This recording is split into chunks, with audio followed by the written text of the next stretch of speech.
Na estação de Treblinka havia um relógio pintado na parede. Marcava 6 horas em ponto. Sempre marcava 6 horas em ponto. Não porque o trem chegasse naquele horário, mas porque era um relógio pintado, uma ilusão, mais uma peça do cenário que as SA haviam construído ao redor da plataforma, para que os recém-chegados acreditassem que tinham chegado a uma estação ferroviária comum, um ponto de trânsito em direção ao leste. Havia bilheterias com guichês, havia placas de horários, havia flores plantadas em vasos junto à plataforma, havia uma placa com o nome Treblinka, no mesmo estilo tipográfico de qualquer outra estação das ferrovias polonesas. Por trás daquela fachada, entre julho de 1942 e agosto de 1943, entre 700.000 e 900.000 pessoas foram assassinadas. Em 13 meses, Treblinka tornou-se o segundo campo de extermínio mais letal de toda a história do Holocausto. Não era um campo de concentração, não tinha barracões para milhares de prisioneiros, nem um sistema de trabalho forçado de longo prazo, nem números tatuados no braço. Era uma máquina cuja única função era receber pessoas e produzir cadáveres no menor tempo possível. O relógio pintado na parede era o primeiro sinal dessa máquina, e também era seu emblema. O tempo em Treblinka estava parado para as pessoas que chegavam, porque Treblinka não lhes dava mais tempo. O trem que levava os deportados para Treblinka passava por vilarejos e cidades do leste da Polônia, onde os habitantes locais podiam ver os vagões. Podiam ver, se olhassem entre as tábuas dos vagões de gado, os olhos e as mãos das pessoas que estavam dentro. Podiam ouvir, nas estações onde o trem parava, os gritos e o choro que vinham dos vagões. No verão de 1942, quando os transportes eram mais frequentes, os moradores dos vilarejos, situados a poucos quilômetros do campo, diziam sentir um cheiro que nunca haviam sentido antes. Alguns anos depois, quando os investigadores chegaram a esses vilarejos para recolher testemunhos, várias testemunhas descreveram esse cheiro com a mesma imprecisão cuidadosa que os moradores de Weimar haviam usado para descrever a fumaça de Buchenwald. Era um cheiro estranho, diziam. Difícil de definir. Treblinka foi o terceiro campo de extermínio construído no âmbito da Aktion Reinhard, o programa de assassinato sistemático dos judeus do governo geral polonês que Himmler havia confiado a Odilo Globoknik, em Lublin. Os dois primeiros, Belzec e Sobibor, já estavam em funcionamento quando as SS começaram a construir Treblinka, na primavera de 1942, em uma floresta no nordeste da Polônia, perto do rio Bug, a cerca de 100 quilômetros de Varsóvia. A localização não era acidental. Ficava próxima à linha ferroviária que ligava Varsóvia a Białystok, o que facilitava o acesso aos maiores guetos do governo geral. A construção foi supervisionada por engenheiros das SS e executada com mão de obra prisioneira. O campo era dividido em duas zonas separadas por uma cerca de arame farpado coberta de galhos entrelaçados, que bloqueava a visão entre elas. A zona de recepção, onde os trens chegavam, incluía a plataforma, o cenário da estação falsa e os barracões onde os deportados eram privados de seus pertences. A zona de extermínio, que as SS chamavam em sua linguagem interna de Lager 2, ou Zona Superior, incluía as câmaras de gás e, mais tarde, quando o volume de mortos se tornou impossível de administrar, as fossas e as estruturas de cremação onde os cadáveres eram queimados. O pessoal das SS que operou Treblinka vinha, em grande parte, do programa T4, o programa de eutanásia que o regime nazista havia aplicado entre 1939 e 1941 para matar pessoas com deficiências mentais e físicas na Alemanha. Os operadores das câmaras de gás, os técnicos que gerenciavam os motores que produziam o monóxido de carbono, os supervisores que coordenavam o fluxo das vítimas desde a plataforma até as estruturas de cremação. Muitos deles tinham experiência direta no programa T4 e haviam sido recrutados para os campos da Aktion Reinhard precisamente por causa dessa experiência. O extermínio em massa não começou em Treblinka. Chegou a Treblinka já desenvolvido, já refinado, já com um procedimento estabelecido. Franz Stangl chegou a Treblinka em setembro de 1942 como comandante do campo. Tinha 34 anos. Era austríaco, Havia servido como oficial de polícia antes de se juntar às SS e já havia comandado o campo de extermínio de Sobibor. Stengel era um homem que, nas fotografias da época, parece um administrador de meia-idade. Gravata, uniforme limpo, expressão neutra. Os testemunhos dos poucos sobreviventes de Treblinka que o viram o descrevem como um homem que se movia pelo campo com uma calma que não era frieza, mas algo mais específico. A calma de alguém que não tem nenhuma dúvida sobre o que está fazendo. Nas entrevistas que a jornalista Gita Sereny realizou com Stengel em 1971, quando ele cumpria prisão perpétua em uma prisão alemã, Stengel descreveu sua relação com Treblinka por meio de uma racionalização que Sereny documentou em seu livro Into That Darkness. Stengel dizia que sua função era a logística, a administração do campo, o cumprimento dos objetivos operacionais que seus superiores lhe atribuíam. Que as pessoas que chegavam a Treblinka iam morrer de qualquer forma, que ele apenas administrava o processo. Que se ele não tivesse feito isso, outro teria feito em seu lugar. Quando Sereny perguntou se ele sentia culpa, Stengel respondeu que não podia se permitir senti-la, porque se a sentisse, não conseguiria funcionar. Esse mecanismo, a supressão funcional da culpa como condição da eficiência operacional, era o que Treblinka exigia de seu pessoal. Não o sadismo, embora o sadismo também existisse ali em abundância, mas a capacidade de transformar o assassinato em massa em uma tarefa administrativa, cuja ética havia sido desconectada do procedimento. Stengel era bom nisso. Por isso Himmler o mandou para lá. Kurt Franz chegou a Treblinka antes de Stengel, em agosto de 1942, como Unterscharführer, e subiu até se tornar o segundo em comando do campo. Franz tinha 26 anos quando chegou, e uma aparência que os sobreviventes descrevem com a mesma consistência com que descrevem Stengel. Bonito, bem apessoado, com um sorriso que em qualquer outro contexto teria parecido afável.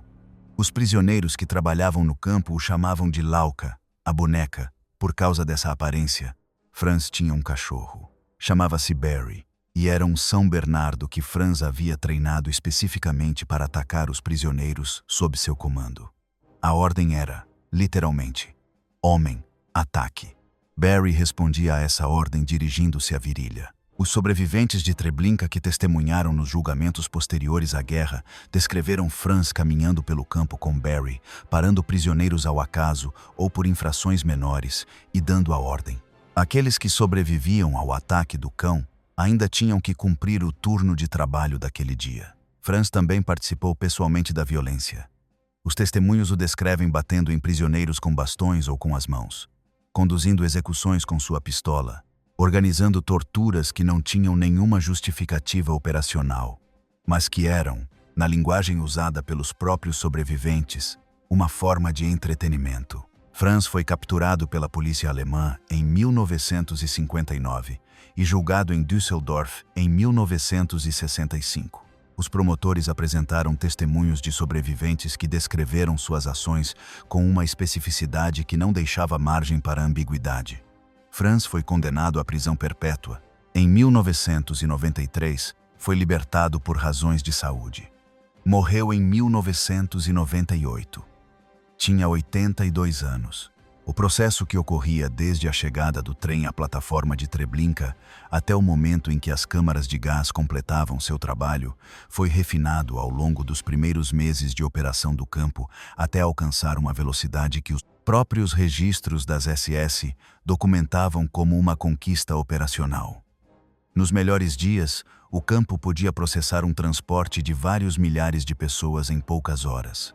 O objetivo era que nenhum deportado tivesse tempo suficiente para compreender completamente o que estava acontecendo antes que já fosse tarde demais para alterar o resultado. O trem chegava à plataforma externa.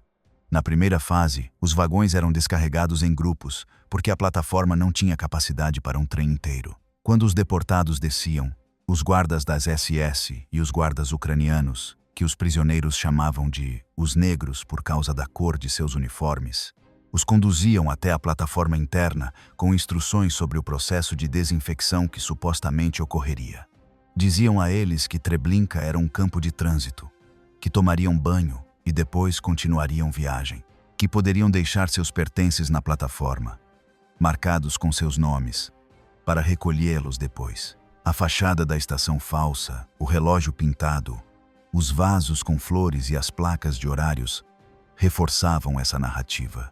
Para as pessoas que chegavam depois de dias de viagem em um vagão de gado, desidratadas, exaustas, desorientadas e carregando no corpo o peso de tudo o que haviam deixado para trás, a aparência de uma estação comum produzia algo que os testemunhos dos poucos que sobreviveram para contar descrevem como uma forma específica de alívio. O alívio de uma normalidade que prometia que o que viria em seguida poderia ser suportável. Esse alívio era a armadilha. Era exatamente o que a fachada havia sido construída para produzir. A partir da plataforma, o processo de separação era imediato. Homens de um lado, mulheres e crianças do outro. Os homens eram conduzidos a uma área onde recebiam ordens para se despir e entregar todos os seus pertences. As mulheres e as crianças eram conduzidas a barracões separados, onde também se despiam.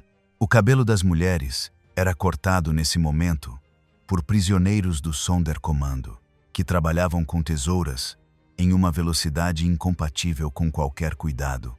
O cabelo era cortado com o único propósito de ser enviado às fábricas alemãs que precisavam dele como matéria-prima.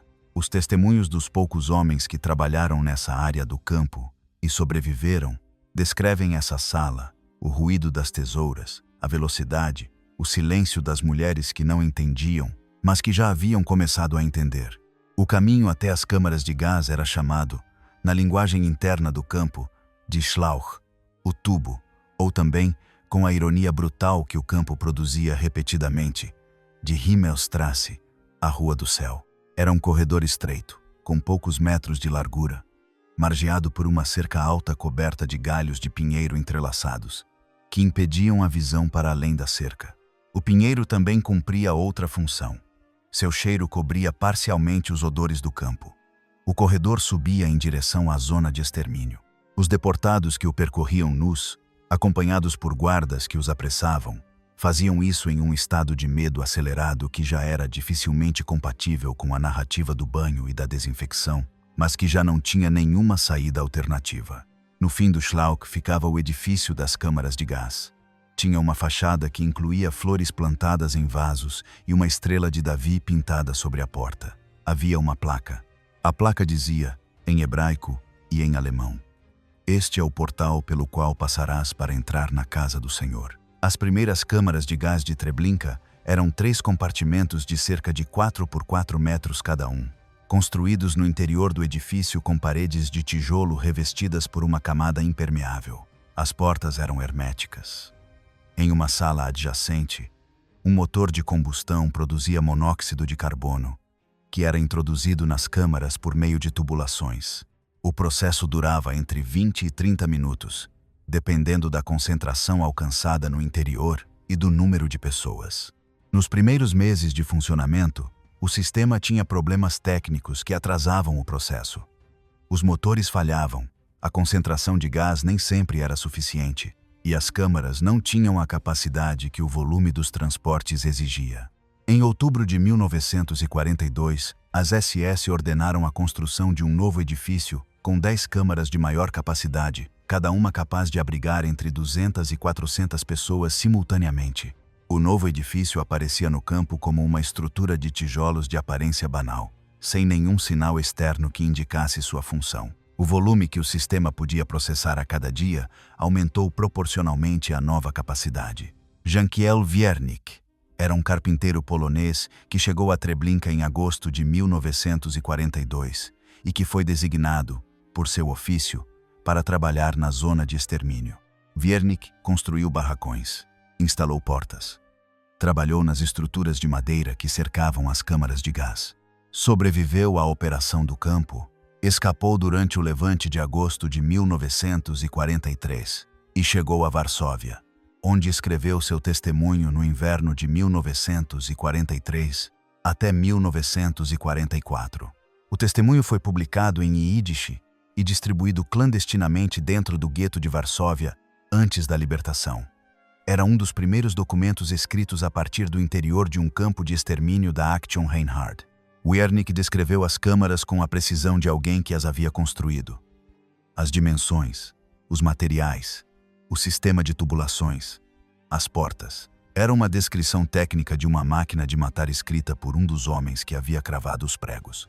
O Sonderkommando de Treblinka era diferente em sua estrutura do de Auschwitz. Treblinka não era um campo de trabalho, e os prisioneiros que trabalhavam nele não tinham a função de sustentar uma produção industrial. Sua função era sustentar o funcionamento da maquinaria de extermínio, classificar os pertences dos assassinados, transportar os cadáveres, manter o campo limpo, realizar as tarefas de carpintaria e construção que o campo exigia. Viviam em barracões dentro do campo e trabalhavam sob a ameaça constante de serem assassinados se não cumprissem o ritmo exigido ou se cometessem qualquer infração visível. Os prisioneiros do Sonderkommando de Treblinka eram identificados pela cor das braçadeiras que usavam. Os que trabalhavam na zona de recepção, classificando roupas e pertences, usavam braçadeiras azuis e eram conhecidos como os judeus azuis. Os que trabalhavam na zona de extermínio, mais próximos das câmaras de gás, usavam braçadeiras vermelhas. A distinção de cores não tinha uma carga simbólica específica no sistema das SS, era simplesmente uma forma de identificar a qual comando pertencia cada prisioneiro no contexto de um campo onde o caos dos transportes chegava e partia com uma frequência que tornava difícil qualquer organização sem sinais visuais claros. Dentro dos barracões da zona de recepção, onde ocorria o despimento dos deportados antes de conduzi-los ao Schlauch, os prisioneiros do Sonderkommando que supervisionavam o processo tinham que manter a ordem e o ritmo sob a ameaça de morte imediata, caso o processo desacelerasse. O que viam nesses barracões era a humanidade completa das pessoas que estavam prestes a morrer. Mães tentando esconder joias nos sapatos dos filhos, por via das dúvidas. Homens entregando seus documentos aos prisioneiros e sussurrando um nome, um endereço, um pedido para que, se sobrevivessem, dissessem a alguém que haviam chegado até ali. Os prisioneiros do Sonderkommando não podiam responder a esses sussurros. Tinham que manter a aparência de um processo comum. Sabiam o que acontecia no fim do Schlauch. As pessoas que sussurravam para eles ainda não sabiam com certeza. Os prisioneiros que classificavam os pertences na zona de recepção trabalhavam sob uma montanha de objetos que nunca diminuía. Cada transporte acrescentava toneladas de bagagens, roupas, sapatos, objetos pessoais, alimentos que os deportados haviam trazido para a longa viagem que lhes haviam dito que fariam. Essa bagagem chegava às mesas de triagem, onde os prisioneiros separavam o papel moeda, as joias, os objetos de valor, os alimentos, as roupas por tipo e tamanho. Os alimentos eram parcialmente distribuídos ao pessoal do campo. As joias e o dinheiro iam para as SS. As roupas iam para os depósitos, para serem enviadas à Alemanha. Tudo tinha um destino, tudo tinha um registro. O sistema era meticuloso com as coisas, embora não fosse meticuloso com as pessoas a quem essas coisas haviam pertencido. Lazarett era a palavra alemã para enfermaria. Em Treblinka, o Lazarett era uma armadilha. Quando os deportados desciam do trem e o processo de separação e despimento começava, inevitavelmente havia pessoas que não conseguiam caminhar normalmente, que estavam doentes demais ou velhas demais para acompanhar o ritmo que o processo exigia. Também chegavam pessoas que haviam morrido durante a viagem no vagão e que precisavam ser retiradas dos vagões antes que o processo continuasse. As SS haviam determinado que conduzir essas pessoas pela Himmelstrasse junto com o restante do grupo desacelerava o processo e podia produzir momentos de visibilidade do destino real, algo que o sistema preferia evitar. Para essas pessoas, o campo havia construído uma instalação separada para onde eram conduzidos aqueles que não conseguiam acompanhar o ritmo. O Lazarett tinha uma placa vermelha com uma cruz branca na entrada. Dentro havia uma pequena sala, e além dessa sala, ao ar livre, uma fossa. Os que chegavam ao Lazarett eram conduzidos até a borda da fossa e fuzilados ali. Os corpos caíam diretamente dentro dela. Um prisioneiro do Sonderkommando mantinha uma pequena fogueira na fossa para que os corpos começassem a arder. Samuel Willenberg tinha 17 anos quando chegou a Treblinka em outubro de 1942. Era um jovem polonês que conseguiu convencer os guardas de que era pedreiro, um ofício de que o campo precisava. Essa mentira salvou sua vida nos primeiros minutos. Willenberg foi designado para o Sonderkommando e passou quase um ano no campo antes do levante. Depois da guerra, tornou-se escultor e viveu em Tel Aviv. Nos últimos anos de sua vida, visitou regularmente o Memorial de Treblinka na Polônia, caminhou sobre o solo que conhecia e falou com grupos de estudantes e jornalistas sobre o que havia visto. Morreu em fevereiro de 2016, aos 93 anos. Era um dos últimos sobreviventes conhecidos do campo. O que Willenberg descrevia sobre o lazarete, sobre a cruz vermelha acima da porta, sobre a fossa e a fogueira, era um exemplo de algo que Treblinka havia desenvolvido com mais sistematicidade do que qualquer outro campo de extermínio. A capacidade de usar os símbolos do cuidado humano, a estrela de Davi, a cruz vermelha, as flores, a placa em hebraico, para marcar os caminhos que levavam à morte. Era uma inversão deliberada dos sinais que as pessoas usavam para se orientar no mundo, e seu efeito era produzir uma desorientação que ia além do físico. Tio Radman chegou a Treblinka em novembro de 1942, vindo de Wojslaweiss. Tinha cerca de 30 anos, e foi o único membro de sua família imediata separado do grupo que ia direto para as câmaras. Foi designado para o trabalho na zona de extermínio, retirar os corpos das câmaras, transportá-los até as valas comuns que naquela época ainda eram usadas para o sepultamento. Radman sobreviveu ao campo, escapou durante o levante e também sobreviveu à guerra escondendo-se no campo polonês. Nos anos seguintes à libertação, Radman escreveu seu testemunho em Yiddish. O manuscrito permaneceu inédito por décadas, guardado em um arquivo na Argentina, para onde Radman havia emigrado depois da guerra. Foi publicado pela primeira vez em tradução francesa em 2009 e posteriormente traduzido para várias línguas. Seu título na versão francesa era Le Liquidateur de Treblinka. O que Radman descrevia nesse livro era o trabalho da zona de extermínio visto de dentro, os corpos, os cheiros, o sistema de transporte, os momentos em que reconheceu entre os mortos pessoas de sua cidade que haviam chegado em transportes posteriores ao seu. A escrita de Radman tinha a mesma característica dos manuscritos de Gradowski em Auschwitz. Uma precisão que só era possível em alguém que havia olhado deliberadamente, que havia decidido lembrar, mesmo que a lembrança custasse. O problema dos cadáveres foi um dos problemas operacionais centrais de Treblinka em seu primeiro ano de funcionamento. As valas comuns onde eram enterrados os corpos dos assassinados tinham um volume limitado, e o ritmo das chegadas superava constantemente a capacidade de sepultamento disponível. As valas também produziam efeitos secundários que o campo não podia ignorar. Os gases da decomposição faziam o solo se elevar e se rachar, e no verão, o cheiro era perceptível a quilômetros de distância. No início de 1943, quando o número de mortos enterrados em Treblinka já era estimado em mais de 500 mil, as SS receberam a ordem de proceder à exumação e cremação de todos os cadáveres. A operação fez parte da Action 1005, o programa mais amplo de eliminação das evidências do extermínio que as SS implementaram nos campos da Action Reinhard, quando a proximidade da frente soviética fez com que a preservação das provas se tornasse um risco estratégico. Em Treblinka, a operação foi atribuída a um comando especial de prisioneiros que trabalhava sob supervisão direta das SS.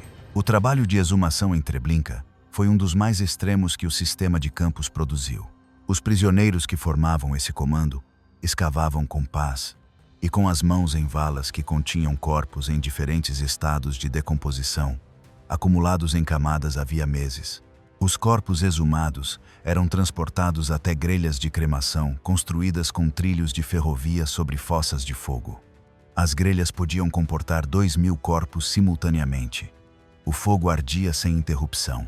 Os prisioneiros que trabalhavam na exumação e na cremação tinham o contato físico mais direto possível com as consequências do extermínio, e os testemunhos dos poucos sobreviventes que realizaram esse trabalho descrevem um estado psicológico para o qual nenhuma categoria clínica comum possui uma definição adequada. A escala da operação de exumação e cremação em Treblinka foi algo que os próprios membros do Sonderkommando tinham dificuldade de assimilar, embora fossem eles que a executavam. O número de corpos exumados ao longo dos meses que durou a operação foi calculado pelos investigadores do pós-guerra em mais de 700.000 pessoas. Os prisioneiros que realizavam o trabalho conheciam essa cifra de maneira aproximada, porque podiam estimar a extensão das valas, a densidade dos sepultamentos e o volume que processavam a cada dia. Esse conhecimento era outra forma de peso que o campo impunha. Não apenas o contato físico com os mortos, mas a compreensão aritmética da escala do que havia acontecido naquele lugar antes de eles chegarem. Alguns dos prisioneiros que trabalharam na exumação encontraram entre os cadáveres pessoas que reconheciam. Membros de sua família que haviam sido deportados antes deles, vizinhos, amigos. Os testemunhos sobre esses momentos são os mais breves em todos os relatos de Treblinka. Os sobreviventes os mencionam em poucas palavras ou simplesmente não os mencionam diretamente. Não porque não se lembrem, mas porque não há maneira de dizer-los que não seja insuficiente diante do que representam. Richard Glaser era um jovem judeu de Praga que chegou a Treblinka em outubro de 1942. Era culto, falava alemão fluentemente e essas características lhe renderam uma posição dentro do Sonderkommando que lhe dava um pouco mais de informação sobre o funcionamento do campo do que a maioria de seus companheiros tinha. Glaser escreveu suas memórias décadas depois em um livro intitulado Die Fall mit den Grünen Zaun, publicado em alemão em 1992 e traduzido para o inglês como Trap with a Green Fence. Glaser foi um dos organizadores do Levante de agosto de 1943 e um dos poucos que escaparam do campo. O que Glaser descrevia sobre a vida cotidiana dentro do Sonderkommando de Treblinka acrescentava uma dimensão que os testemunhos mais centrados no horror físico do processo tendiam a deixar de fora. A vida social que os prisioneiros construíam dentro do campo. Os vínculos que formavam, as formas de resistência simbólica que desenvolviam para manter algo de identidade humana dentro de um sistema que trabalhava ativamente para destruir LA. Havia prisioneiros que, às escondidas dos guardas, realizavam ritos religiosos. Havia grupos que compartilhavam lembranças da vida anterior com o detalhe e a intensidade de quem sabe que essas lembranças são tudo o que resta daquelas vidas. Havia momentos em que alguém cantava em voz baixa e outros se juntavam antes que um guarda interrompesse tudo com um golpe. As SS também usavam a música em Treblinka de uma maneira específica. Os prisioneiros do Sonderkommando haviam sido obrigados a criar uma orquestra que tocava durante os apels e nos momentos determinados pelos guardas. O campo também tinha um hino que os prisioneiros eram forçados a cantar. Uma composição em alemão que descrevia Treblinka como um lugar de trabalho e progresso, que louvava o campo e o serviço à Alemanha. Os prisioneiros cantavam esse hino nas formações, enquanto sabiam exatamente o que o hino pretendia encobrir. A humilhação de ter que cantar louvores ao sistema que os estava destruindo era uma forma de violência psicológica que o campo produzia com o mesmo cálculo com que produzia todas as outras. O hino de Treblinka, cuja letra em alemão louvava o campo como um lugar de disciplina e propósito, também era ouvido pelos novos transportes que chegavam à plataforma. As SS haviam calculado que ouvir prisioneiros cantando, mesmo que o canto fosse forçado, contribuía para a narrativa do campo de trânsito, do lugar onde as pessoas viviam, trabalhavam e cantavam. A música em Treblinka não era o acompanhamento das execuções, como em Majdanek. Era o acompanhamento da mentira que tornava possível realizar as execuções sem resistência em massa. A maioria das pessoas assassinadas em Treblinka eram judeus do governo geral polonês. O maior grupo individual vinha do gueto de Varsóvia. Entre julho e setembro de 1942, as SS deportaram aproximadamente 300.000 pessoas do gueto de Varsóvia para Treblinka, no âmbito da Grossaktion Warschau. 30 trens partiam do gueto de Varsóvia a cada semana durante essas semanas. Cada trem levava entre 6.000 e 10.000 pessoas. O ritmo era sustentado pela pressão que as SS exerciam sobre o Judenrat do gueto e pelo sistema de seleção na praça Umschlagplatz, onde os deportados eram concentrados antes de serem carregados nos trens. Do gueto de Varsóvia até Treblinka, a distância era de cerca de 4 horas de trem. As pessoas que chegavam à plataforma de Treblinka nesse período haviam passado horas nos vagões depois de terem passado horas ou dias na Umschlagplatz. Quando viram a estação falsa, o relógio pintado e as flores estavam em um estado físico e psicológico que fazia a armadilha funcionar com a eficiência calculada pelas SS. O plano para o levante de Treblinka foi desenvolvido ao longo de vários meses em 1943 por um grupo de prisioneiros que incluía Glazar, um médico chamado Julian Choronjic e outros que haviam conseguido manter comunicações entre si, sem que as SS os detectassem. O levante era uma aposta desesperada. Os prisioneiros sabiam que a operação do campo estava chegando ao fim, que o ritmo dos transportes havia diminuído nos primeiros meses de 1943, porque o extermínio dos judeus do governo geral estava praticamente concluído, e que, quando o campo deixasse de ser operacionalmente necessário, as SS liquidariam todos os prisioneiros que restassem nele para eliminar testemunhas. O Dr. Choronjic foi descoberto pelas SS em abril de 1943, quando tinha dinheiro em sua posse. Dinheiro que havia sido usado para subornar um guarda ucraniano que lhes forneceria armas. Choronjic escolheu tirar a própria vida com o veneno que carregava consigo antes de ser interrogado, porque sabia que, sob tortura, poderia revelar os nomes de seus companheiros. Morreu sem nomear ninguém. O plano para o levante continuou sob a liderança de outros membros do grupo. Em 2 de agosto de 1943, os prisioneiros do Sonderkommando colocaram o plano em marcha. Haviam conseguido subtrair armas do depósito de armas do campo usando uma chave duplicada. O sinal foi dado ao meio-dia, quando uma troca de guardas deixava brevemente o campo com menos vigilância. Os prisioneiros atacaram as torres de vigilância, incendiaram vários edifícios do campo e tentaram cortar o arame farpado para escapar. O caos foi imediato. A SS e os guardas ucranianos responderam com armas automáticas. No primeiro quarto de hora, dezenas de prisioneiros morreram. Aproximadamente 300 prisioneiros conseguiram cruzar a cerca de arame farpado e chegar à floresta que cercava o campo. Nas semanas seguintes, unidades das SS e colaboradores locais caçaram a maior parte daqueles que haviam escapado pela floresta. Alguns foram capturados e executados no local. Outros foram entregues por camponeses poloneses, em troca de álcool ou dinheiro. Outros morreram de exposição na floresta polonesa de agosto, que era densa, mas não oferecia nenhum refúgio no sentido de comida, água ou proteção contra o frio das noites.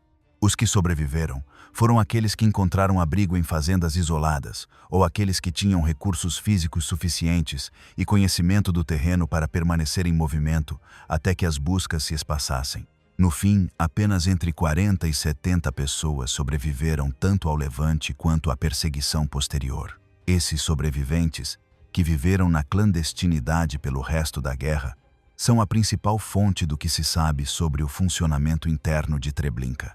Depois do levante, as SS completaram a destruição do campo, que já havia começado antes de agosto. As estruturas de cremação haviam ardido durante meses, queimando os cadáveres exumados. Os edifícios foram desmontados. As câmaras de gás foram destruídas.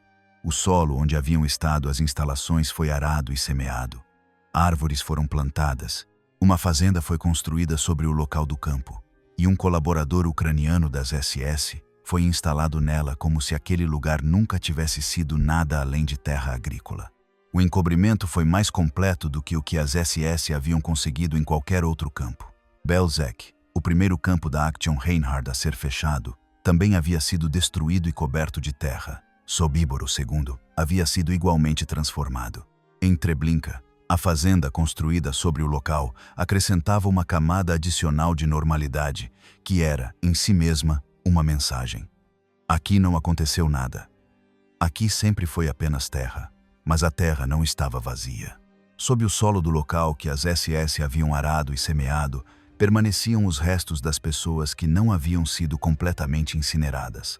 Os ossos que não haviam sido totalmente reduzidos nas estruturas de cremação, as cinzas de centenas de milhares de pessoas espalhadas pelo solo com a mesma lógica com que se espalha adubo. As análises arqueológicas realizadas no local nos anos posteriores à guerra e especialmente as investigações mais recentes do século XXI, que utilizaram tecnologia de radar de penetração no solo, confirmaram o que os testemunhos dos sobreviventes já indicavam. O solo de Treblinka contém restos humanos em uma extensão que cobre grande parte do antigo local do campo. Franz Stangl foi capturado no Brasil em 1967, 30 anos depois de ter iniciado sua carreira no sistema dos campos. Vivia no Brasil com sua identidade real desde os anos 50, trabalhando na fábrica da Volkswagen em São Paulo. Não havia feito nenhum esforço especial para se esconder. Quando o caçador de nazistas Simon Wiesenthal encontrou seu rastro e a justiça brasileira iniciou seu processo de extradição, Stangl não demonstrou surpresa. Foi extraditado para a Alemanha Ocidental, julgado em Düsseldorf em 1970 e condenado à prisão perpétua pelo assassinato de pelo menos 900.000 pessoas. Morreu de insuficiência cardíaca na prisão em junho de 1971, 19 horas depois da última entrevista que concedeu a Gita Sereny. Nessa última entrevista, havia dito pela primeira vez que se sentia culpado. Sereny escreveu que parecia que finalmente reconhecer isso era algo que seu corpo não havia conseguido suportar. Os julgamentos dos crimes de Treblinka produziram uma quantidade limitada de condenações, porque os perpetradores que haviam sobrevivido à guerra eram poucos e muitos haviam desaparecido nos sistemas de emigração dos anos 40 e 50. Além do processo de Stangl e do de Franz, houve um julgamento em Düsseldorf entre 1964 e 1965 que processou 10 acusados de terem feito parte do pessoal do campo. As condenações variaram entre 12 anos de prisão e prisão perpétua. Vários acusados foram absolvidos por falta de provas suficientes. Nenhuma sentença foi executada no sentido da pena capital, porque a Alemanha Ocidental havia abolido a pena de morte. A impunidade parcial dos perpetradores de Treblinka era resultado não apenas dos limites do sistema judicial, mas de algo mais profundo. A dificuldade de processar legalmente crimes dessa escala, com os padrões de prova exigidos pelos tribunais democráticos. Para condenar alguém pelo assassinato de centenas de milhares de pessoas, era necessário estabelecer sua participação direta ou sua responsabilidade de comando nessas mortes, com a especificidade que a lei penal exigia. Os testemunhos de sobreviventes eram evidência, mas sua validade jurídica dependia de sua corroboração e da resistência à estratégia da defesa de questionar a memória de pessoas que haviam vivido condições extremas décadas antes. O Memorial de Treblinka foi inaugurado em 1964 no local do campo. O projeto, obra do arquiteto polonês Adam Haupt e do escultor Franciszek Dusenko, consiste em milhares de pedras irregulares fincadas no solo sobre o local das câmaras de gás e das fossas. As pedras representam as comunidades destruídas. Algumas trazem gravados os nomes dos vilarejos e cidades de onde vieram os deportados. No centro do memorial, uma grande pedra de basalto traz uma inscrição em polonês que diz que ali ficava o campo de extermínio de Treblinka. Samuel Willenberg visitou esse memorial muitas vezes antes de sua morte. Em uma entrevista de seus últimos anos, descreveu a experiência de estar sobre o solo onde havia caminhado como prisioneiro 70 anos antes, com uma precisão que seus interlocutores consideravam ao mesmo tempo extraordinária e completamente natural vinda dele. Dizia que o solo parecia o mesmo, que as árvores que haviam crescido desde então mudavam a aparência do lugar, mas não seu peso. Que quando estava de pé sobre aquele solo conseguia se localizar com exatidão dentro dos planos do campo que carregava na memória. Aqui ficava tal barracão, ali ficava o caminho para tal lugar, naquela direção estava a cerca que haviam cortado em 2 de agosto. O campo que Willenberg carregava na memória era mais completo do que qualquer documentação arqueológica já produzida sobre Treblinka. Era um mapa tridimensional de um lugar que havia deixado de existir fisicamente, mas que continuava existindo na memória daqueles que o haviam habitado, com os cheiros, os sons, a temperatura de cada estação, a textura das superfícies. Essa memória era o recurso mais insubstituível que a história de Treblinka possuía, e foi desaparecendo com cada sobrevivente que morreu. Há um detalhe sobre Treblinka que não aparece com frequência nos relatos gerais sobre o campo, mas que os testemunhos dos sobreviventes mencionam repetidamente, e que os historiadores que estudaram o campo em profundidade apontam como algo que diz muito sobre a natureza específica do que Treblinka era. No campo havia flores, não apenas nos vasos da plataforma falsa. Havia flores plantadas ao longo dos caminhos internos do campo, nas bordas de alguns edifícios, ao redor da entrada das câmaras de gás. As SS haviam dado instruções para manter essas plantações. Os prisioneiros do Sonderkommando encarregados da manutenção do campo regavam as flores e cuidavam delas como parte de suas tarefas regulares. As flores cumpriam uma função prática já mencionada. Contribuíam para o cenário da fachada que o campo mantinha para os recém-chegados. Mas, além dessa função, as flores nos caminhos de Treblinka eram um elemento de dissonância cognitiva que atuava sobre os prisioneiros que viviam no campo, semana após semana. A beleza não podia ser eliminada daquele lugar. A primavera chegava a Treblinka assim como chegava a qualquer outra floresta polonesa. Os pinheiros cheiravam como os pinheiros sempre cheiram. As flores que os prisioneiros regavam floresciam com a mesma indiferença das flores que cresciam nos jardins das casas que esses prisioneiros haviam deixado para trás. Essa indiferença da natureza diante do que ocorria dentro do campo era, segundo vários testemunhos, uma das coisas mais difíceis de administrar psicologicamente. Não o horror, que era constante e visível, mas o fato de que o céu sobre Treblinka era o mesmo céu que estava sobre qualquer outro lugar do mundo, que o sol nascia com a mesma regularidade, que as flores cresciam com a mesma normalidade, que o mundo continuava sendo o mundo, embora dentro daquele perímetro de arame farpado estivesse acontecendo algo que deveria ter mudado o mundo para sempre. O relógio na parede da estação falsa marcava sempre 6 horas em ponto. O céu sobre as árvores era azul nos dias claros. As flores estavam plantadas junto ao caminho e, no fim do caminho, as portas herméticas se fechavam com o mesmo som mecânico e preciso de qualquer outra porta bem construída. Isso era Treblinka. Não um lugar que parecesse o que era. Um lugar que parecia tudo o mais enquanto era exatamente aquilo.